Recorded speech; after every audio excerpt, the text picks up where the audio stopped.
тоҷикистон аз рӯи захираҳои об ба ҳар сари аҳолӣ дар ҷаҳон яке аз ҷойҳои намоёнро ишғол менамояд.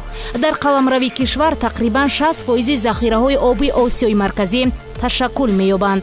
10 солаи байналмилалии об барои ҳаёт барои муттаҳид сохтани саъю талоши муштараки кишварҳо дар сатҳҳои маҳаллӣ, миллӣ, минтақавӣ ва байналмилалӣ ба хотири тақвияти тадбирҳои расидан ба ҳадафҳо дар соҳаи захираҳои об асоси хубе ба миён овард.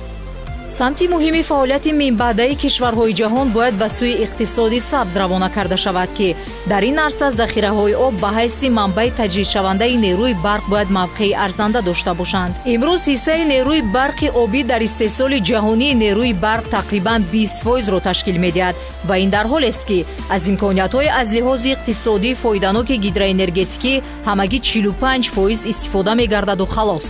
طبق قدنامه مجمع عمومی سازمان ملل متحد تحت عنوان 10 ساله بین المللی آب برای حیات که در سالهای 2005-2015 و تلاش‌های من بعد به خاطر رسیدن به رشد استوار ذخیره‌های آب که ماه دکبر سال 2014 هم قبول شده بود، ماه ایون سال 2015 در شهر دوشنبه کنفرانس بین المللی سطح بلند عاید به نتیجه‌های تطبیق 10 ساله نام برده برگزار می‌گردد.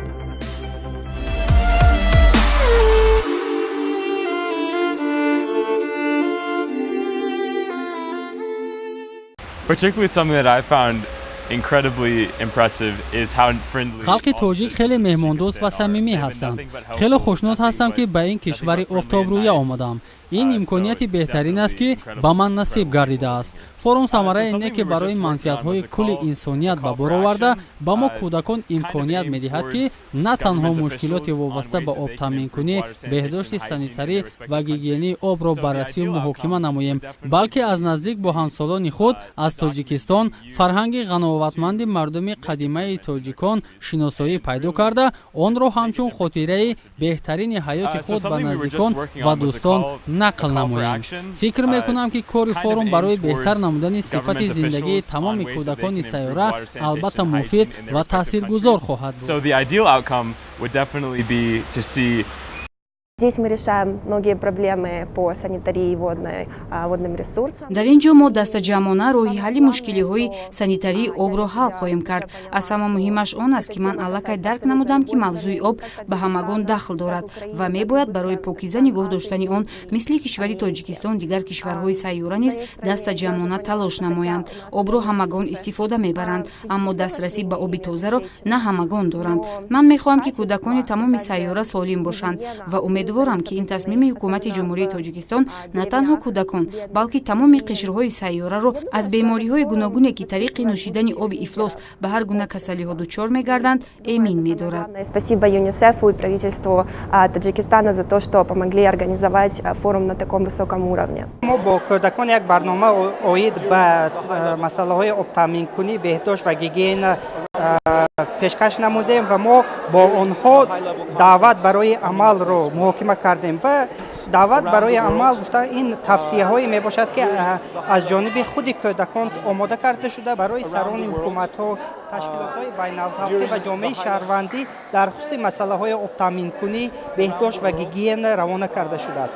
ва ман бояд ҳаминро қайд кунам ки кӯдакон ниҳоят фаъол буданд ва онҳо дар тавассути ин даъват ба амал мехоҳанд тавсияҳои худро ва он тағйиротҳое ки дар ин соҳа бояд дар оянда рух диҳанд инъикос мекунанд, то ин ки фикру ақидаҳо ва пешниҳодҳои худро дар ин ҷо инъикос кунанд ки вобаста ба масъалаҳои обтаъминкунӣ, беҳдошт ва гигиена бояд чӣ хел дигаргуниҳо ба миён оварда шавад. Well, the government has organized this international meeting because we have a decade of water for life. боиси хушнудист ки имрӯзҳо ҷомеаи ҷаҳонӣ ба масъалаи оби тоза ва тозагии он бетараф нест ва кишварҳову созмонҳои гуногуни бонуфуз ба ин мавзӯъ таваҷҷӯҳи махсус зоҳир мекунанд ва чунин як конференси муҳимро дар сатҳи байналмилалӣ доир намуда истодаанд.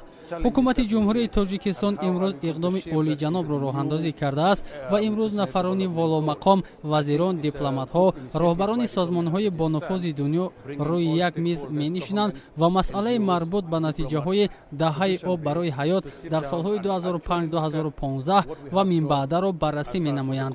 умед дорам ки ин нишаст барои ҳалли мушкилоти марбут ба дастрасӣ ба оби тозаи босифат ва бехатар нақши муассир хоҳад гузошт.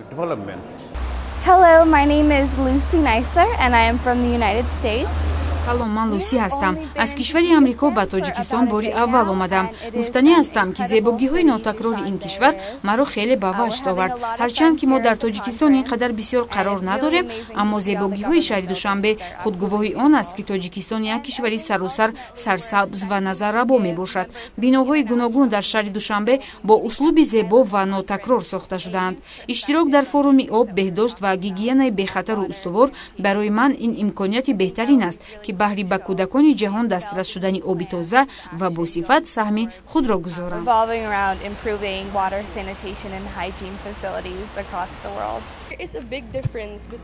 ман аз филиппин буда дар баробари наврасони 12 давлати дунё ба Тоҷикистон барои ширкат дар форуми об барои кӯдакон омадам.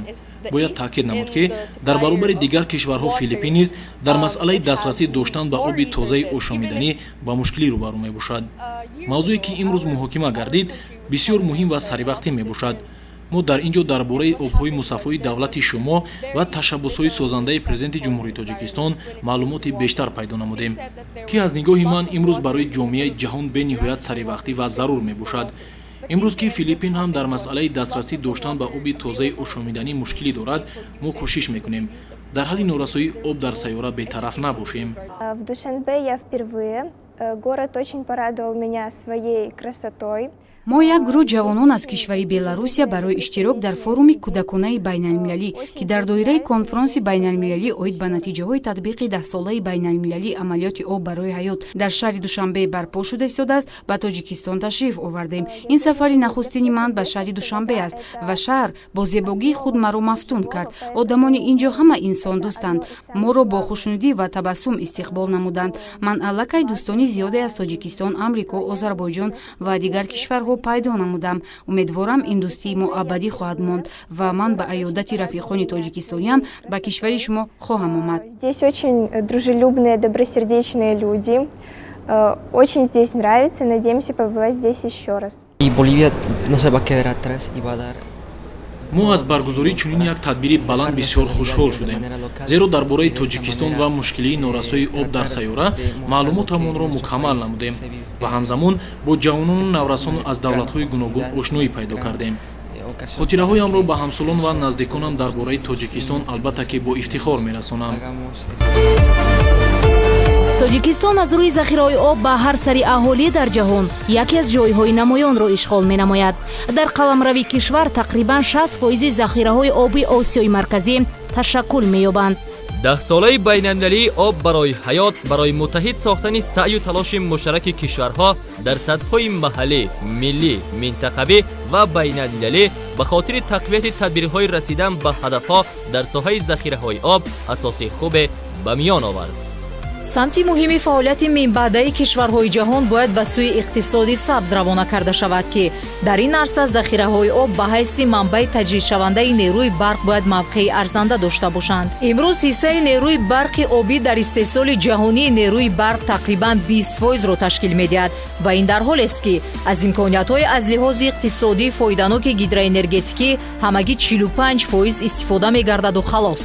طبق قدنامه مجمع عمومی سازمان ملل متحد تحت عنوان 10 ساله بین المللی آب برای حیات که در سالهای 2005-2015 و تلاش‌های من بعد به خاطر رسیدن به رشد استوار ذخیره‌های آب که ماه دکبر سال 2014 هم قبول شده بود، ماه ایون سال 2015 در شهر دوشنبه کنفرانس بین المللی سطح بلند عاید به نتیجه های تطبیق 10 ساله نام برده برگزار می‌گردد.